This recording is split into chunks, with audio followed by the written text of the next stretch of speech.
주님께서 여러분과 함께 또한 사제의 영과 함께 요한이 전한 거룩한 복음입니다. 주님 영광 받으소서. 그때 예수님께서 니코데모에게 말씀하셨다. 너희는 위로부터 태어나야 한다. 바람은 불고 싶은 대로 분다. 너는 그 소리를 들어도 어디에서 와 어디로 가는지 모른다. 영에서 태어난 이도 다 이와 같다. 니코데모가 예수님께 그런 일이 어떻게 이루어질 수 있습니까? 하자 예수님께서 그에게 대답하셨다. 너는 이스라엘의 스승이면서 그런 것도 모르느냐? 내가 진실로 진실로 너에게 말한다. 우리는 우리가 아는 것을 말하고 본 것을 증언한다.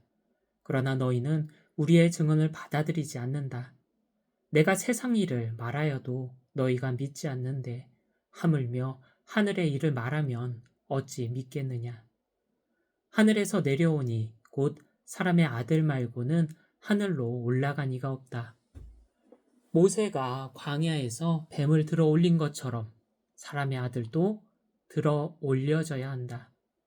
믿는 사람은 누구나 사람의 아들 안에서 영원한 생명을 얻게 하려는 것이다.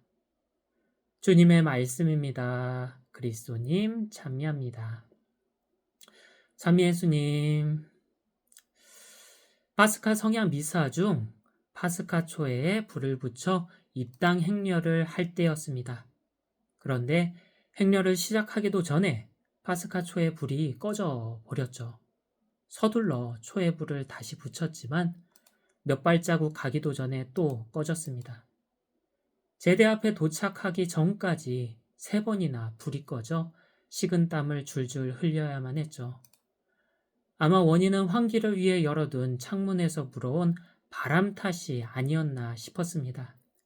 불어온 바람은 촛불을 흔들었고 연약한 촛불은 바람을 견딜 수가 없어 꺼진 거죠. 문득 이런 생각이 들었습니다. 우리의 삶도 이 바람 앞의 촛불과 같지 않을까? 왜냐하면 갑작스레 불어온 주님의 뜻에 속수무책으로 흔들려 위태롭곤 하거든요. 오늘 예수님께서 말씀하십니다. 바람은 불고 싶은 대로 분다.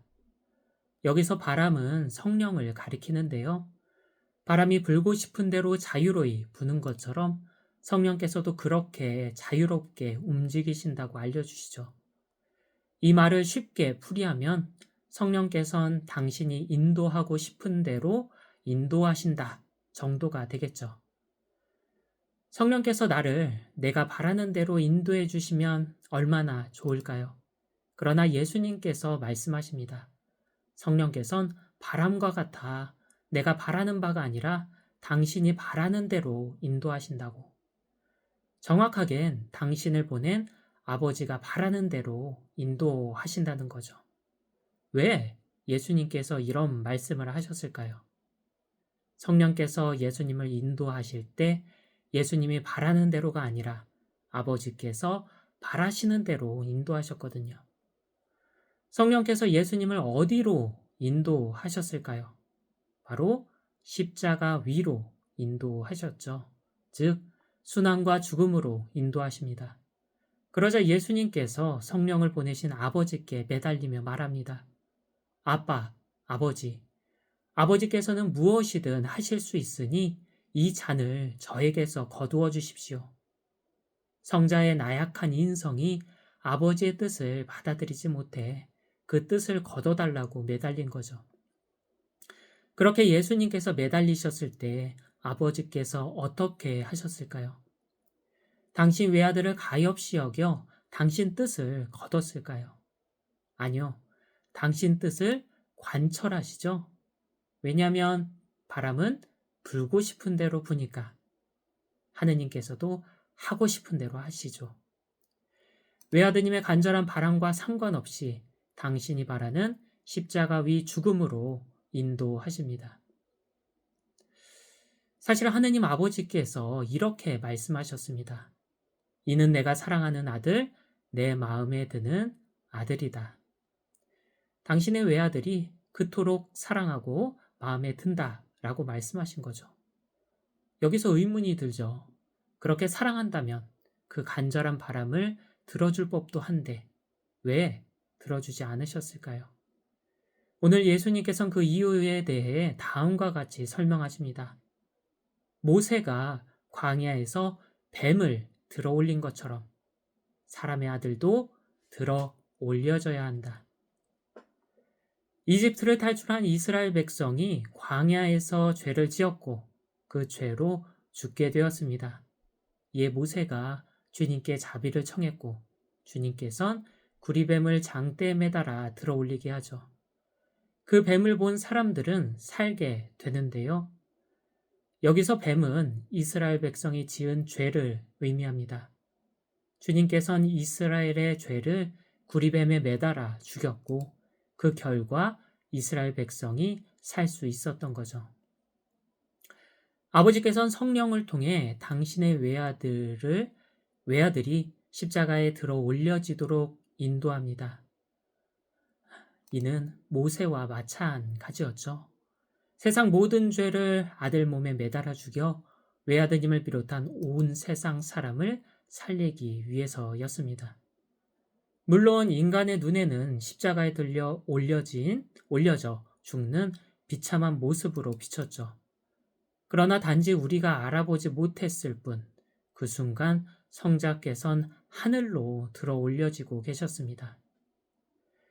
우리 삶이 늘 평화롭고 행복하다면 얼마나 좋을까요? 그러나 때론 거센 바람이 불기도 합니다. 주님께서 불고 싶은 대로 부시며 당신의 뜻에 따라 내 삶을 온통 흔들어 놓기도 하죠. 원치 않는 사고와 사람이 찾아와 내 삶을 온통 흔들어 놓기도 하고 예상치 못한 악성 질병이 찾아와 내 삶을 온통 흔들어 놓기도 하죠. 그때 우리 삶은 바람 앞 촛불과 같죠. 거센 주님 뜻에 속수무책으로 흔들리거든요. 예수님께서 십자가에 매달린 것처럼 내 삶도 십자가에 매달려 위태롭습니다. 이해할 수가 없죠. 주님께서 왜 사랑하는 나를 십자가에 매다실까? 왜 그럴까요? 사랑하기 때문이죠. 사랑하는 나를 하늘로 들어 올리기 위해서. 당신이 사랑하는 외아들을 십자가에 들어 올려 당신 나라로 들어 올리신 것처럼 당신이 사랑하는 나도 십자가에 들어 올려 당신 나라로 들어 올리기 위함이죠. 내 영혼을 더럽히는 모든 죄를 십자가에 매달아 죽여 내 영혼을 정화하기 위해서죠. 그렇게 내 영혼의 죄가 없어져 가벼워졌을 때 비로소 주님이라는 바람에 실려 하늘로 들어 올려질 수 있거든요. 물론 불어온 바람이 내 삶이란 촛불을 위태롭게 하는데 그치지 않을지도 모릅니다. 거센 바람이 촛불을 꺼뜨리듯 거센 주님의 뜻이 내 삶을 꺼뜨리기도 하거든요. 그때 우린 극도의 불안과 두려움에 사로잡히죠. 그러나 희망을 잃지 말아야 합니다. 꺼진 촛불의 연기가 하늘로 올라가듯 내 영혼도 하늘로 들어 올려지거든요.